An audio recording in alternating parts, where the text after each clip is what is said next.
Halo Sobat Ngomin, apa kabar? Eh, Ini akan jadi laporan yang panas. Laporan konten yang lumayan panas. Kita masih akan berkutat soal Juventus, tapi tentu saja kita akan bahas pertandingan nanti Empoli lawan Inter. Yang pertama kita bahas soal update dulu dong. Yang pertama ini sayang sekali kabar jelek. Firmino yang sedianya adalah salah satu target Inter dikabarkan sudah menjalin kesepakatan personal dengan Barcelona.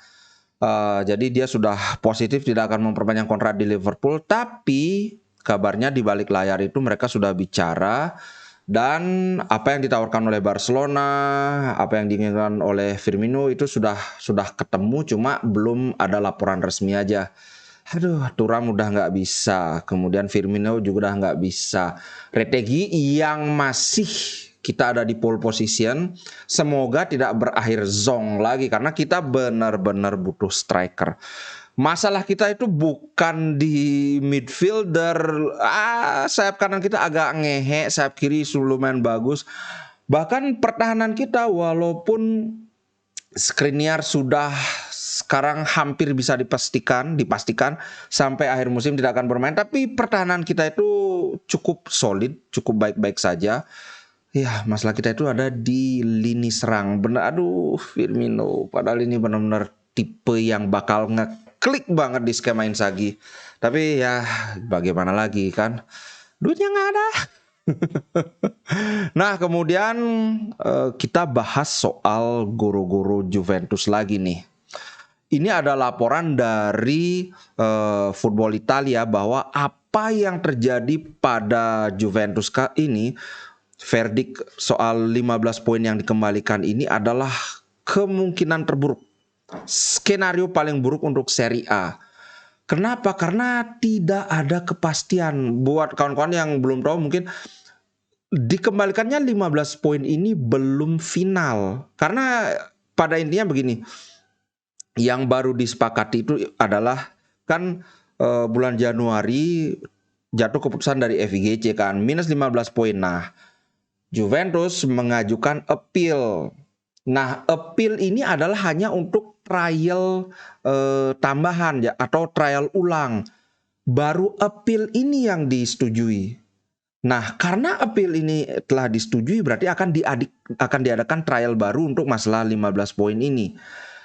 Berarti dengan kata lain, minus 15 poin ini tidak berlaku, tapi masih bisa muncul lagi. Karena apa? Karena trial yang sesungguhnya itu belum terjadi. Dan ini tidak susah kemungkinannya trial ini akan bisa kelar sebelum musim ini berakhir. Yang artinya musim ini berakhir sudah ada posisi di table kan. Tapi sekian hari setelah musim berakhir itu table itu bisa berubah lagi. Nah, ini kan mempengaruhi fokus pemain. Wah, aku sekarang ranking 3. Makanya ini aku lagi-lagi aku menyeletuk soal Mourinho. Mourinho Roma peringkat 3, yakin. Ini kita di Liga Italia. Nah, ini dah ininya. Yang lucu adalah Juventus itu terancam tidak bisa mengikuti Liga Champions musim depan. UEFA sekarang sedang mengawasi ketat gimana kelanjutan guru-guru Juventus ini. Karena begini, yang sekarang menjadi pusat dari investigasi Juventus itu kan adalah laporan keuangan Juventus. Nah, laporan keuangan Juventus yang ternyata bermasalah itu adalah laporan yang sama yang diajukan kepada UEFA dalam rangka mengikuti Champions League. Buat kawan-kawan yang mungkin yang belum tahu ya, kalau suatu klub ikut Champions League, baru ikut aja maka mereka sekitar 50 juta euro itu sudah di tangan. Entah mereka jadi juru kunci atau gimana, pokoknya itu sudah di tangan. Nah, berarti kalau ternyata ini Juventus bermasalah benar, yang mana di Liga Italia itu sudah jelas bermasalah, laporan keuangan mereka, berarti kan seharusnya secara logika mereka nggak bisa ikut Champions League yang musim ini. Nah, mengingat kesaktian Juventus itu belum sampai di UEFA di tingkat Eropa, kan baru di Liga Italia aja. kemungkinan mereka akan kena hukuman tambahan, yaitu tidak bisa ikut Champions League.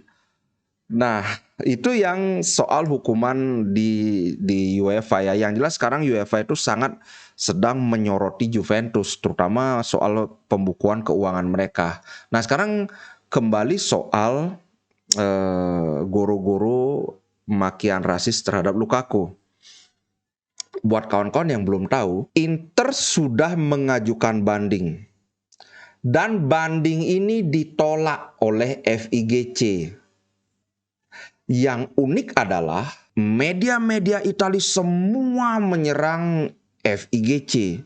Nah, itu ada Corriere dello Sport, La Gazzetta, pokoknya media-media besar lah Corriere della Sera, kecuali yang aku nggak lihat ada di daftar itu adalah Tuttosport. Ya, kita tahulah Tuttosport itu korannya mana.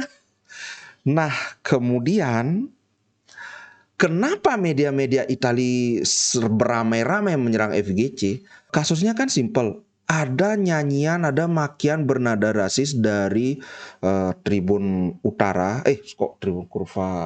Tribun Selatan ya, benar, Tribun Selatan terhadap Lukaku. Lukaku bereaksi. Lukaku kena hukum, Tribun Selatan juga kena hukum. Tapi kemudian hukuman terhadap Tribun Selatan ini dibatalkan.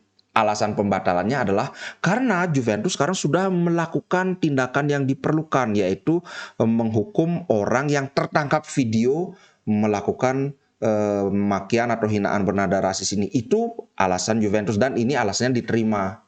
Padahal ketika pertandingan ada 3 petugas resmi FIGC yang ada di lapangan saat itu dan mereka tidak berada dekat dengan Tribun Selatan itu, tapi mereka bisa mendengar nyanyian ini dan mereka bersaksi bahwa bukan hanya 1-2 orang yang melakukan makian-makian rasis ini. Tapi kenapa kok bisa dibatalkan hukuman terhadap Tribun Selatan? Yang mana hukuman terhadap Tribun Selatan itu pun sudah sangat ringan. Sekali lagi aku ingatkan, ketika Inter kena kasus yang sama waktu itu, Koulibaly yang kena hinaan, Icardi membela, kemudian membela Koulibaly loh ya, bukan membela fans Inter, kemudian konferensi pers juga, kemudian Inter dihukum 2 pertandingan, seluruh stadion, bukan cuma tribunnya aja, tapi seluruh stadion itu ditutup. Sekarang dibandingkan ini sudah hukuman yang sangat ringan, kemudian dibatalkan pula. Jadi apa pesan yang disampaikan dari sini? Seolah-olah begini, penonton itu boleh rasis, tapi pemain tidak boleh bereaksi. Iya kan? Kenapa? Karena yang satu dihukum, yang satu tidak. Kan Lukaku dia bereaksi. Dan itu pun sudah terbukti di pertandingan internasional tidak kena hukuman. Kemudian di pertandingan Liga Champions juga tidak kena hukuman. Ini kan gamblang banget gitu loh. Nah, akhirnya ini aku bilang kenapa sepertinya di balik layar di badan FIGC itu ada power struggle. Power struggle itu maksudnya ada kubu-kubu tertentu. Akhirnya keputusan FIGC yang menolak bandingnya Inter di veto oleh Presiden FIGC.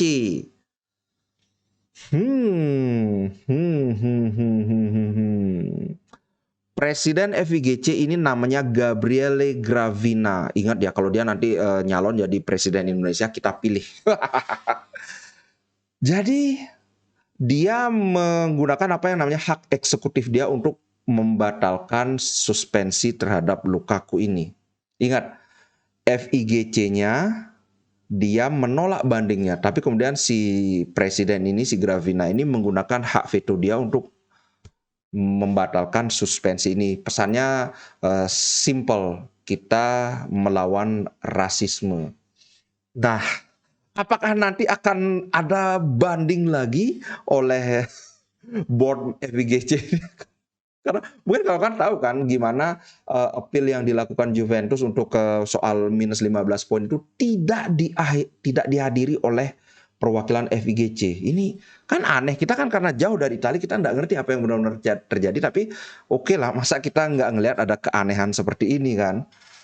Waduh, ini gila emang. Kita lihat aja, ini seru sih, seru, tapi yang menyebalkan adalah karena kita ada di pihak yang dirugikan. Itu yang bikin keseruan yang membagongkan namanya.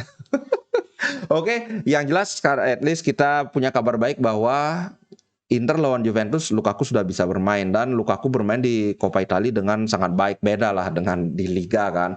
Ngomong-ngomong sekarang kita bahas juga pertandingan lawan Empoli. Satu kabar buruk lagi, Mkhitaryan akan absen untuk alasan pribadi. Nah, apa alasannya ini belum diketahui dan ini tidak diumumkan, bahkan oleh pihak Inter juga tidak mengumumkan. Hanya dibilang bahwa Mkhitaryan tidak akan bermain. Ini bukan masalah cedera, bukan apa. Pokoknya alasan pribadi gitu aja. Mungkin ada masalah keluarga atau gimana.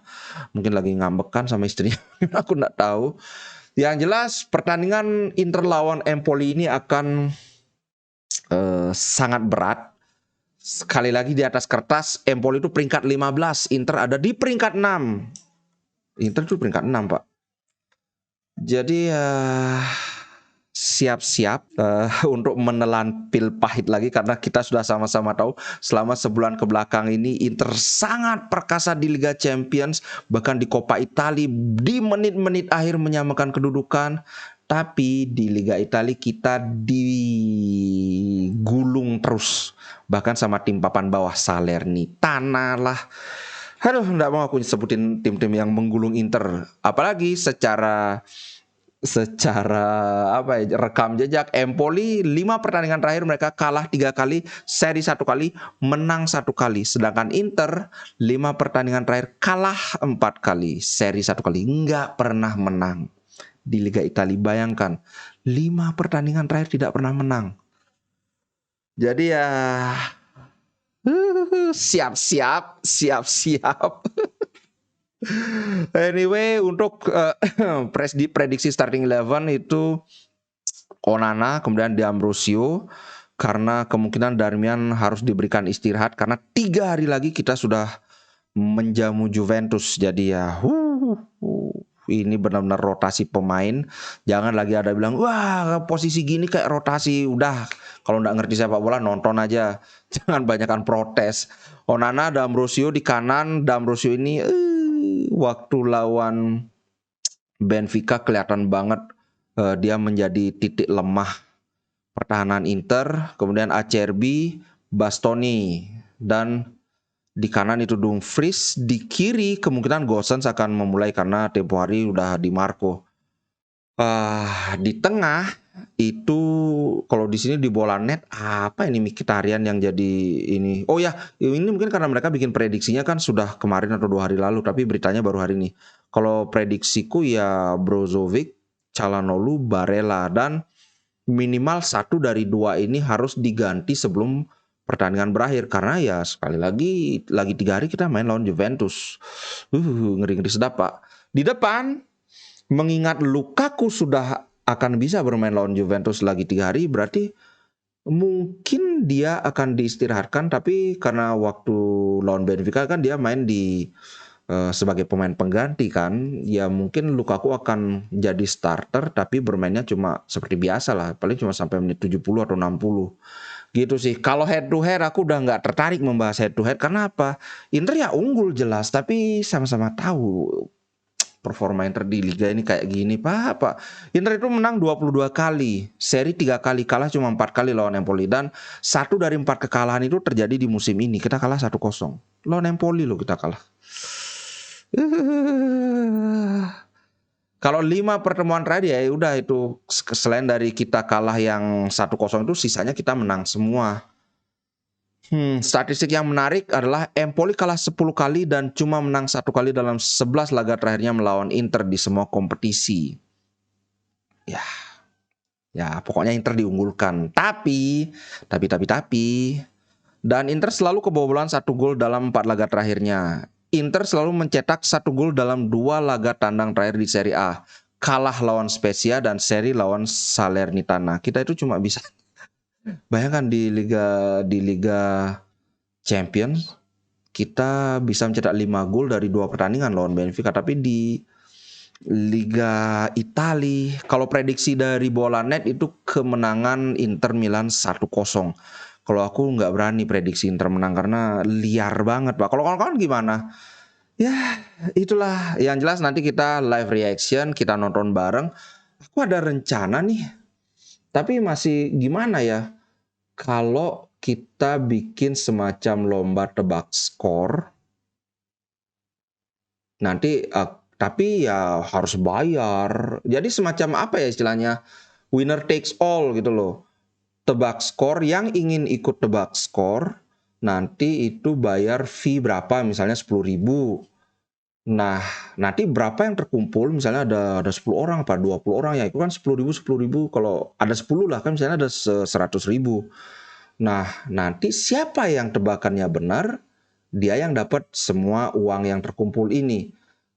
Dipotong fee lah misal, karena caranya kan misalnya lewat saweran, aku yang mengorganisir, nanti dari apa namanya ya, Sosiabas itu kan dipotong 5%. Nah, dari itu kemudian ya udah 5.000, kalau misalnya satu orang aja yang benar tebakan skornya, ya udah 100.000 kurang 5% berapa? 95.000, atau mungkin aku ngambil juga 5%. Jadi 90.000, aku dapat komisi 5.000. Jadi 90.000 ini untuk yang menang. Kalau misalnya yang menang 2 orang, ya udah 90.000 bagi 2, atau yang menang 4 orang, ya udah 90.000 bagi 4, dan seterusnya dan seterusnya. Menurut kawan-kawan apa ya, biar asik aja, biar seru nontonnya, apakah format semacam ini apa ya, sebuah ide yang bagus, atau wah janganlah kita nonton aja, nggak usah sih ini sayembara-sayembaraan gitu. Coba tulis di komen ya, ini sekedar ide aja sih, aku sambil ini terpikir kalau begini gimana ya. Oke, kalau banyak yang setuju mungkin kita akan lakukan, tapi kalau nggak ada yang setuju ya udah. Oke, ciao guys, sampai jumpa di nanti malam kita nonton bareng. Oke, ciao. Inter Milan di dadaku, biru hitam warna darahku. Level winnernya Itali, tidak pernah degradasi. Inter Milan kebanggaanku.